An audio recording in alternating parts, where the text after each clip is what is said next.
Moving on to this is again where we're getting a little tough. The bye weeks and things. The last game was intriguing. This one's just something. But anyways, it is a divisional matchup. Final two games are divisional matchups. But it is the Tampa Bay Buccaneers. They're heading to the Big Easy. Tampa Bay is going to be 4.5-point favorites. The over-under is 46.5. In terms of the money line, Tampa Bay minus 225, New Orleans plus 185. Raider Jim, your thoughts? Tampa Bay at New Orleans. Ladies and gentlemen, these last two games we're going to talk about, Mr. Ferst simply did like you do in a horse race sometimes. You just grab something with four legs and throw it into the gate because we want to fill it out and make it look like a race. Tampa Bay minus 4.5.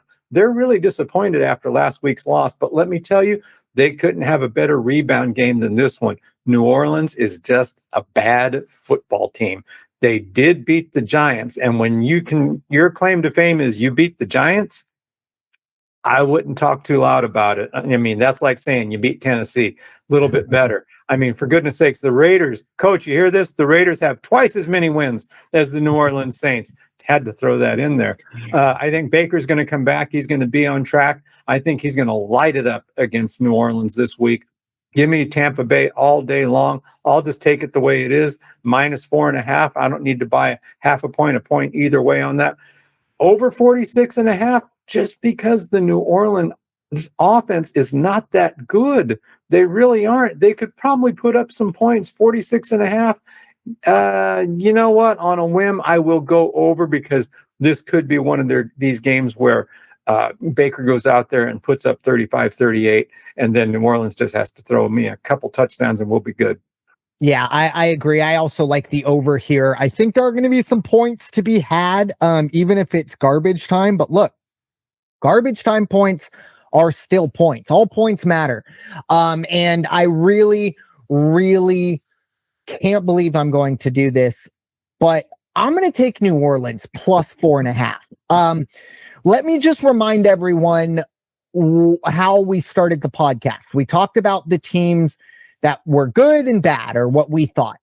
I gave 5 teams that were bad. I'll just go through them again. Tennessee, Miami, Vegas, New York Jets, Cleveland. All of those teams have one thing in common besides not being very good. They're all in the AFC.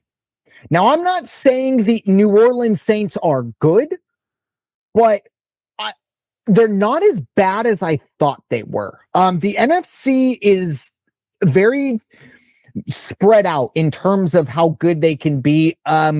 With all due respect to the 5 teams that I mentioned, I think New Orleans is better than all 5 of them. I think Tampa Bay is going to go into this game without their leader. It's a divisional game. I think Kellen Moore is going to have an opportunity to get a win that, again, I don't think he's on the hot seat or anything like that. These coaches need more than 1 year, but this could be a feather in the cap type game.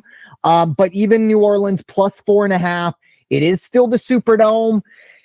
You know, that game gets tight down the stretch. That crowd's going to be a part of it. Give me New Orleans plus 4.5 as I put my hazmat suit on because it is stinky, but plus 4.5, I'll take it. And then give me the over 46.5. I could see some points being scored. Spencer Rattler, not nearly as bad as I expected. Not good, but not nearly as bad as I expected. And he's done well enough that we really haven't heard the name Tyler Shuck. So whether that's an indictment towards Tyler Shuck or not, I don't know. But again, I think Kellen Moore, a rookie head coach, I don't think he has any allegiance to any of these quarterbacks. I think he thinks he's going to put in whoever he believes gives him his best chance to win. And, you know, we've seen that it's been Spencer Rattler, and they've been competitive. And that's such a patronizing thing to say. Sorry, coach, but they've been competitive. So give them a little credit for that. But